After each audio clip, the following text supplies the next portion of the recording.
Você já sentiu aquela pontada de saudade ao olhar para um banco de madeira e lembrar de uma gargalhada que não volta mais?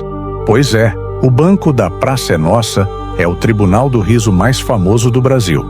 Mas hoje, o silêncio é o que fala mais alto. Muitos daqueles que te fizeram esquecer os problemas da vida enfrentaram bastidores que a câmera nunca mostrou. Doenças devastadoras, brigas com o destino e despedidas solitárias. Hoje, o Galo Curioso abre o arquivo da saudade. Prepare-se, porque o fim de 7 ícones da praça vai te mostrar que, por trás da maquiagem e do bordão, existia uma realidade implacável. Vamos começar pelo homem que era intocável.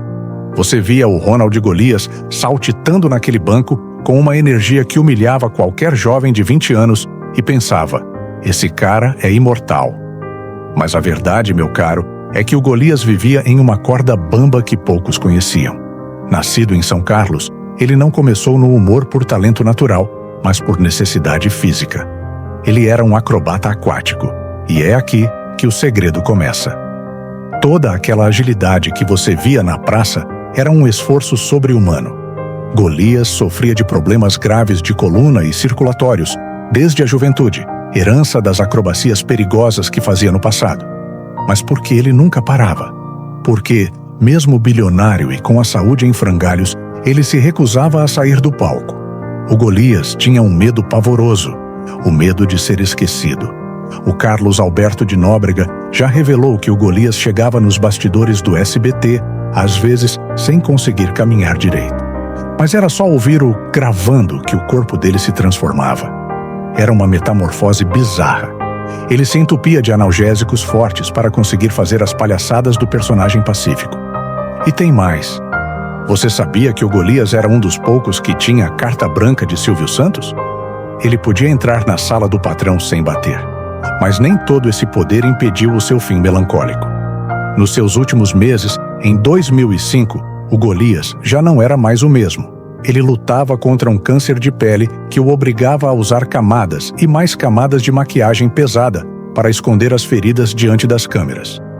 Imagine só, o mestre do riso se olhando no espelho do camarim e vendo o tempo cobrar o preço de forma cruel. Ele morreu aos 76 anos, em setembro daquele ano. A causa oficial foi infecção generalizada, mas quem estava perto diz que o que matou o Golias foi a impossibilidade de continuar sendo o Bronco. Ele partiu deixando uma fortuna estimada em milhões, mas com o coração apertado, porque não conseguiu terminar o seu último filme. Ele queria ser levado a sério, mas o Brasil só queria que ele continuasse sendo o palhaço. Uma partida digna de um rei, mas com um sabor amargo de quem sabia que o banco da praça nunca mais teria o mesmo brilho. Se o Golias era o rei da praça, a rainha absoluta era ela, Vera Verão. Quando Jorge Lafon cruzava aquele palco com seus quase 2 metros de altura, roupas extravagantes e o bordão Deixa não! Eu sou uma quase Vera Guga Verão. A audiência do SBT disparava. Ele era um furacão. Mas escuta o que eu vou te falar. O sorriso da Vera escondia um Jorge que estava sendo destruído por dentro, centímetro por centímetro. Jorge Luiz Souza Lima, o Lafon, não caiu na praça de paraquedas. Ele era um bailarino de formação clássica, um artista refinado que brilhou nos palcos da Europa antes de se tornar o símbolo da irreverência no Brasil. Mas a fama tem um preço amargo, e para o Lafon, esse preço foi a sua dignidade. Você se lembra do episódio no programa do Gugu? Foi o começo do fim. O Lafon foi convidado para o palco. Estava lá, pronto para brilhar, mas foi escondido nos bastidores, porque um convidado religioso se recusou a dividir o palco com ele. Imagine a humilhação. Um homem que carregava na audiência da emissora nas costas ser tratado como alguém que precisava ser ocultado. O Carlos Alberto de Nóbrega já confessou que, após esse episódio, o Lafon nunca mais foi o mesmo. Ele entrou em uma depressão profunda, daquelas que nem o aplauso de milhões consegue curar. Ele começou a negligenciar a própria saúde. Jorge sofria de hipertensão grave e diabetes, mas parecia ter perdido a vontade de lutar. Em novembro de 2002, o corpo deu o primeiro aviso: uma crise hipertensiva severa. Ele foi internado, mas o quadro só piorou com complicações renais. No dia 11 de janeiro de 2003, com apenas 50 anos, o coração do Jorge parou. Parada cardiorrespiratória. Dizem que o Jorge morreu de problemas cardíacos, mas quem acompanhou de perto sabe. Ele morreu de tristeza. Ele morreu sentindo que, apesar de todo o sucesso, o mundo ainda não estava pronto para aceitar o homem por trás da peruca. Ele partiu no auge, deixando uma lacuna na praça que ninguém, absolutamente ninguém, conseguiu preencher com a mesma classe. Uma estrela que brilhou forte, mas que foi apagada pela sombra do preconceito. Agora, a gente precisa falar de um homem que era a memória viva da televisão brasileira. Se você fechasse os olhos e ouvisse aquela voz ranzinza interrompendo o Carlos Alberto de Nóbrega, você já sabia. O canarinho tinha chegado. Mas o que muita gente não se dá conta é que o Aloísio Ferreira Gomes, o homem por trás do personagem, era muito mais poderoso nos bastidores do que você imagina. O canarinho não era um novato. Ele já era uma estrela quando o Silvio Santos ainda sonhava em ter uma emissora. Ele veio da Praça da Alegria original, lá nos anos 50, com o Manoel de Nóbrega. Ele era o elo que unia o passado glorioso do rádio com a modernidade do SBT. Você já se perguntou por que o quadro dele durou décadas? O segredo era a improvisação. O canarinho não decorava texto. Ele criava os trotes na hora. Ele era o mestre do timing. Mas, longe das câmeras, o Aloísio era um homem extremamente reservado, quase um oposto do personagem espalhafatoso que víamos no banco. Enquanto muitos humoristas se perdiam em vícios ou polêmicas, o canarinho era um exemplo de disciplina. Ele se manteve lúcido e produtivo até os 86 anos. Ele era o vovô do elenco, o conselheiro de todos, desde os faxineiros até a alta cúpula do SBT. Mas a idade, meu caro, é um cobrador que não aceita atrasos. Em março de 2014, o Brasil recebeu a notícia que ninguém queria dar. O canarinho sofreu um infarto agudo. Ele foi internado no hospital em Mogi das Cruzes, lutou bravamente por 5 dias, mas no dia 21 de março, o coração dele cansou. O clima no SBT, no dia da sua morte, foi de funeral de estado. O Carlos Alberto de Nóbrega chorou como uma criança, porque o canarinho era a última conexão que ele tinha com o pai dele. Com a partida do Aloísio aos 86 anos, morreu também uma forma de fazer humor que não existe mais. O humor da palavra, do gesto simples e da inteligência pura. O telefone da praça ficou mudo e o banco... Bom, o banco ficou muito mais pobre. Rony Rios não era apenas um ator de comédia. Ele era um estudioso do tipo humano. Antes de se tornar o rosto mais conhecido da praça, Rony era formado em medicina veterinária, mas a paixão pelos palcos falou mais alto. Ele deu vida à Dona Bizantina, a velha surda, um personagem que exigia uma entrega física exaustiva.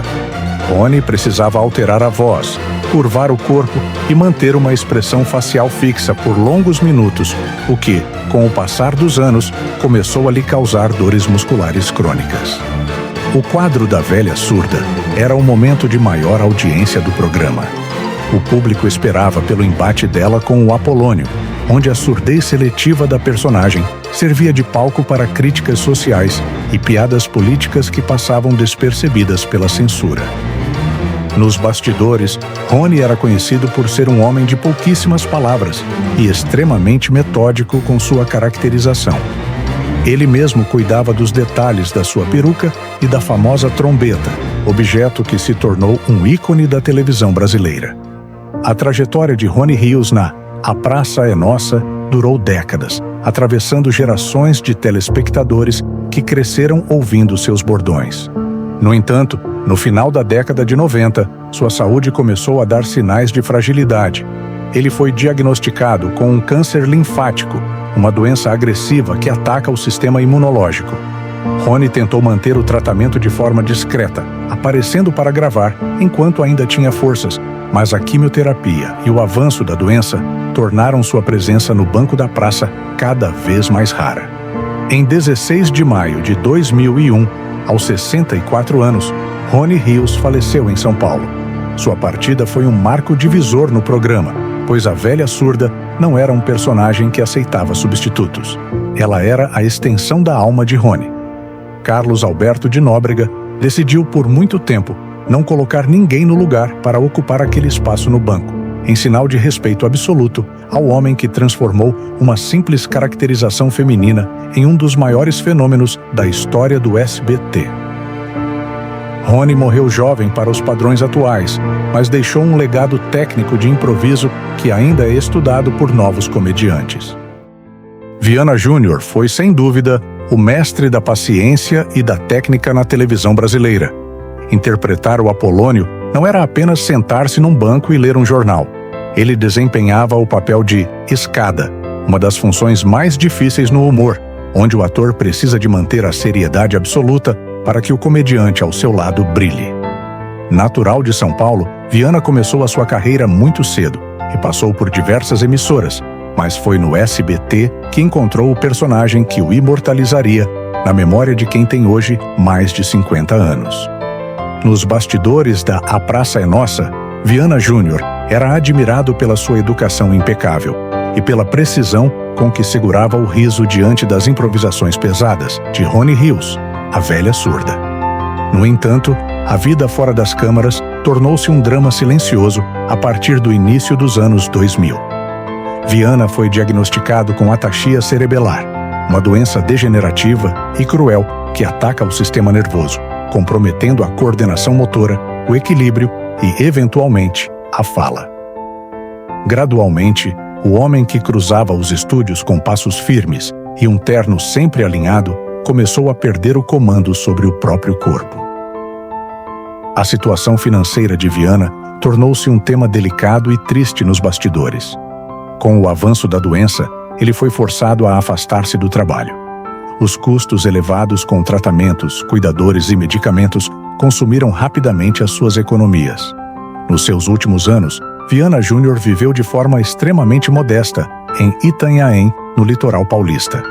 Em 2009, num dos momentos mais tocantes da sua história, ele apareceu em programas de televisão pedindo ajuda financeira e uma cadeira de rodas motorizada. Não era uma questão de luxo, mas de necessidade básica de sobrevivência, o que gerou uma onda de solidariedade, mas também de indignação por ver um ícone daquela grandeza em tamanha vulnerabilidade. Viana Júnior faleceu no dia 7 de maio de 2010, aos 68 anos, vítima de falência múltipla de órgãos decorrente do agravamento da sua condição neurológica. O destino quis que ele partisse exatamente 9 anos depois do seu grande parceiro de cena, Rony Rios. A sua morte marcou o encerramento definitivo de um dos quadros mais emblemáticos da história do humor mundial. Ele deixou a imagem de um profissional que, mesmo enfrentando uma doença que lhe roubou a autonomia, nunca perdeu o respeito dos colegas e a dignidade que sempre demonstrou no banco da praça. Ivanildo Gomes Nogueira, que o Brasil inteiro aprendeu a amar como Batoré, é o exemplo clássico de como a persistência pode transformar um destino. Antes de se tornar um dos maiores fenômenos de popularidade da Praça é Nossa, Ivanildo tentou a vida como jogador de futebol profissional, atuando como lateral direito em equipas como o Ituano e o Paulista de Jundiaí. No entanto, uma lesão grave no tornozelo interrompeu o seu sonho nos campos e forçou-o a procurar sustento no humor, uma transição que ele mesmo descrevia como um acidente de percurso que acabou por salvar a sua vida financeira. O personagem Batoré, com o seu terno azul brilhante, a camisa florida e o bordão, foi inspirado nas figuras que Ivanildo observava na periferia de São Paulo. Ele trazia para o banco da praça a essência do homem comum que tenta manter a pose, mesmo sendo chamado de feio e desajeitado. Durante os anos 90, Ivanildo atingiu um nível de sucesso que o colocou entre os humoristas mais bem pagos do país, realizando digressões por todo o Brasil com casas cheias. Nos bastidores, porém, o clima nem sempre foi de festa. Ivanildo teve um desentendimento público e prolongado com Carlos Alberto de Nóbrega, que resultou na sua saída do programa e numa distância que durou 13 anos. Eles só fizeram as pazes em 2016, num momento emocionante que foi selado com um abraço à frente das câmaras. Após o seu regresso à televisão, Ivanildo mostrou uma faceta que poucos conheciam: o seu talento para o drama. Ele foi escalado para a novela Velho Chico, da Rede Globo, onde interpretou o delegado Queiroz. A sua atuação foi tão elogiada pela crítica que muitos chegaram a esquecer o passado de comediante, provando que ele era um ator completo. Contudo, enquanto a sua carreira vivia uma nova ascensão, a sua saúde começava a enfrentar uma batalha silenciosa. Ivanildo foi diagnosticado com cancro e, fiel à sua personalidade reservada, decidiu não tornar a doença pública. Ele continuou a trabalhar e a gravar vídeos para o seu canal, mantendo o bom humor mesmo quando as dores se tornavam intensas. No dia 10 de janeiro de 2022, aos 61 anos, Ivanildo faleceu numa unidade de pronto atendimento em Pirituba, São Paulo. A notícia da sua morte causou um choque nacional, especialmente porque poucos sabiam da gravidade do seu estado de saúde. Ele morreu precocemente, mas deixou um legado de superação. De jogador de futebol frustrado a ícone do humor e ator respeitado, a trajetória de Batoré na praça é a prova de que o carisma e a verdade artística conseguem ultrapassar qualquer barreira técnica. A sua cadeira na praça pode ter sido ocupada por outros, mas ficou gravado na memória de uma geração que ainda sorri ao ouvir o seu nome. Se a praça é nossa, sempre teve aquele ar de cidade pequena, onde todo mundo se conhece. Muito disso se deve a Cleiton Silva. Ele não era apenas um humorista no elenco, ele era o termômetro do povo. Natural de Uberlândia, Minas Gerais, Cleiton trouxe para a televisão a essência do caipira fofoqueiro, aquele personagem que sabe de tudo o que acontece na vizinhança e não consegue guardar um segredo. Com seus bordões inesquecíveis, como e ele se tornou uma das figuras mais queridas pelo público que acompanhava o programa desde os anos 80. Nos bastidores do SBT, Cleiton Silva era conhecido como um homem de uma generosidade sem tamanho. Diferente de muitos que buscavam o protagonismo absoluto, ele sabia exatamente como dividir o palco. Ele era o braço direito de Carlos Alberto de Nóbrega para testar novas piadas e dinâmicas. Cleiton acreditava que o humor precisava ser simples para ser eficiente. Sua rotina era metódica. Ele chegava cedo, estudava o texto, mas sempre deixava espaço para aquele tempero mineiro que só ele tinha. O que poucos sabem é que, além de humorista, Cleiton teve uma carreira sólida no cinema brasileiro nas décadas de 70 e 80, participando de filmes que iam da comédia ao drama, o que lhe deu uma base de atuação muito acima da média. A batalha de Cleiton contra o tempo começou a ficar pesada nos últimos anos de sua vida. Ele foi diagnosticado com um câncer de pulmão, uma doença que ele enfrentou com uma resiliência admirável. Mesmo debilitado pelo tratamento, Cleiton fazia questão de comparecer às gravações sempre que sua saúde permitia. Para ele, o banco da praça não era apenas um trabalho, era o seu combustível de vida. O público começou a notar sua ausência e o emagrecimento visível, mas ele nunca perdia o sorriso ou a disposição de soltar o seu famoso fuxico no ouvido do Dr. Carlos Alberto. No dia 15 de janeiro de 2013, aos 74 anos, Cleiton Silva nos deixou. Ele estava internado no Centro Médico de Campinas e não resistiu às complicações causadas pelo câncer. Sua morte foi um golpe duro para a velha guarda da praça, pois ele era um dos últimos representantes daquele humor de raiz, que não precisava de apelação para fazer rir. Carlos Alberto de Nóbrega, em uma homenagem emocionante, declarou que a praça perdia um pedaço da sua inocência. Cleiton partiu, mas deixou para trás uma lição de amor à profissão. Ele foi fofoqueiro até o fim, mas a única coisa que ele nunca conseguiu esconder foi o tamanho do seu talento e a falta que faria naquele banco de madeira. E assim, a gente encerra essa viagem no tempo. 7 nomes, 7 gênios, 7 cadeiras que hoje estão vazias, mas repletas de histórias. Ver o fim desses artistas nos faz lembrar que a vida é um sopro, mas o riso que eles provocaram, esse é eterno. O Banco da Praça continua lá, no estúdio 4 do SBT, mas cada vez que um desses veteranos partiu, uma luz se apagou na história da nossa TV. E você, De qual desses 7 você sente mais falta quando liga a televisão hoje em dia? Comente aqui embaixo. Vamos manter viva a memória desses mestres. Se você chegou até aqui, é porque valoriza a história real por trás da fama. Então, não esquece de deixar o seu like e se inscrever no Galo Curioso. A gente volta no próximo vídeo com mais verdades que o tempo tentou esconder. Até a próxima.